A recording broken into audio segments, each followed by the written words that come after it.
রবিবার বিকেল দীঘার মাইতিঘাট। হঠাৎই জলে ভেসে উঠল একটি বড় কাঠের মূর্তি, দেব নীলাচল জগন্নাথ দেব, যার খবরে চাঞ্চল্য ছড়িয়ে পড়ে গোটা দীঘা জুড়ে। মাইতিঘাটে তখন নতুন ঘাট তৈরির কাজ চলছিল। কাজের ফাঁকে মিস্ত্রিরা প্রথম দেখতে পান মূর্তিটিকে জলে ভাসতে। পরে সেটি জল থেকে তোলা হলে স্পষ্ট হয় এটি জগন্নাথ দেবের মূর্তি। খবর ছড়াতেই এলাকা জুড়ে শুরু হয় ভিড়। এলাকাবাসী থেকে পর্যটক সবাই ছুটে আসেন ঠাকুরের দর্শনে। দেখুন সেই ছবি।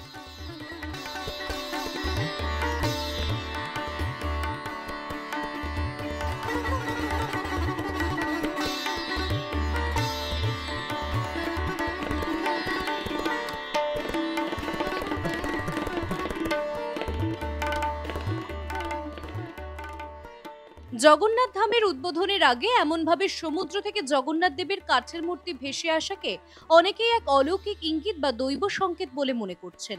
এমন সময় এমন জায়গায় এমন এক মূর্তির ভেসে ওঠা নেহাত কাকতালীয় নাকি কোনো ঐশ্বরিক ইশারা, এই নিয়ে শুরু হয়েছে জোর জল্পনা।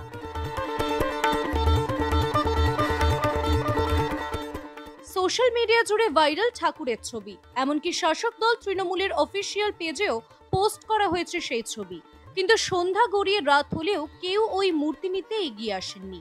শেষমেশ রাত 9:30 নাগাদ দীঘা স্টেশন সংলগ্ন গ্রামের বাসিন্দা অবনী সামন্ত নিজের বাড়িতে এনে ঠাকুরের পুজো করেন।